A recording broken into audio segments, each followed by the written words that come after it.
Donald Trump criticized Hillary Clinton's tenure as Secretary of State at a rally in Florida on Wednesday, saying that her policies led to instability in many parts of the world.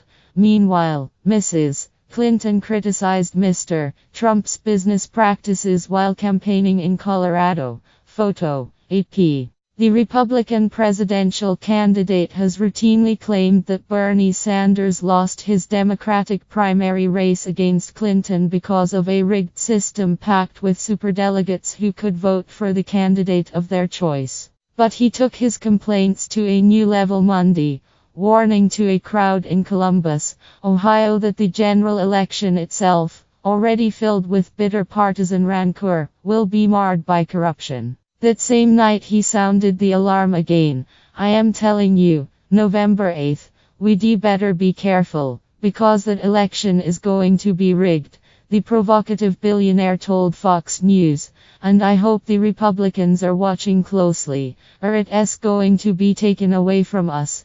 Trump's calling card is raw authenticity, and his campaign has drawn millions of voters precisely because he has attacked the current political system and the Washington establishment as corrupt. But some experts say his remarks threaten the bedrock principle that America's presidential election is peacefully contested regardless of the political turmoil roiling the country. Statements like those that Trump made, without any explanation, it does undermine the legitimacy of the system. Michael Heaney, an assistant professor of political science at the University of Michigan, told AFF. But while Prof. Heaney said Trump's rigged election remarks are part of his pattern of stoking fear, the nominee is tapping into legitimate public concerns about America's complex and even arcane election process.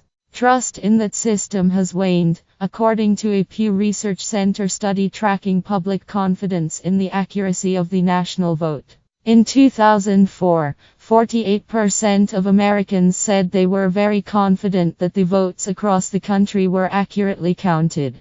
Pew reported that number slipped to 43% in 2008 and just 31% in 2012. Voter fraud has played a role throughout the history of the Republic, including the very close 1960 race between John F. Kennedy and Richard Nixon, when votes were apparently cast by the dead in Illinois.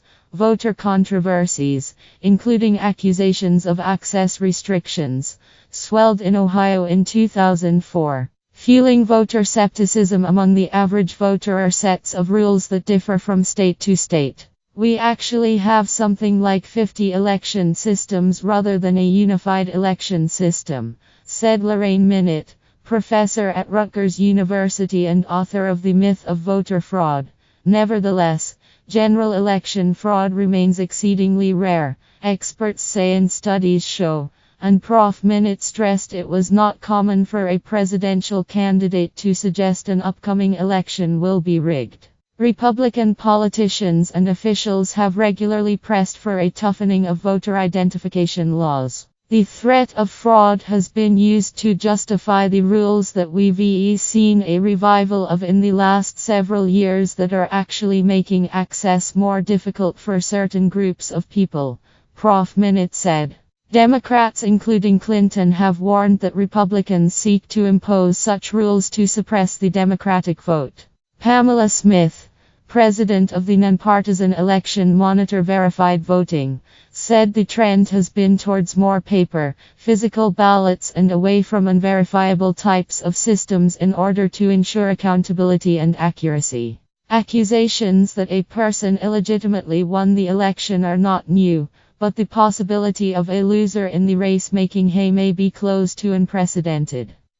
After a legal battle halted the manual recount of ballots in Florida and effectively handed the presidency to George W. Bush, Democrat Al Gore conceded defeat while never rejecting the outcome. Part of Trump's not-so-subtle messaging this week was to suggest he will not go quietly should he fall to Clinton in November. While Trump's free speech is protected by the US Constitution, I also think there are real worries about an invitation to violence or other kinds of mob action, said Ohio State University professor Dan Tokaji, who teaches election law. Presidential losers throughout US history have largely been gracious in defeat, but Donald Trump is already intimating he will not be similarly gracious should he lose.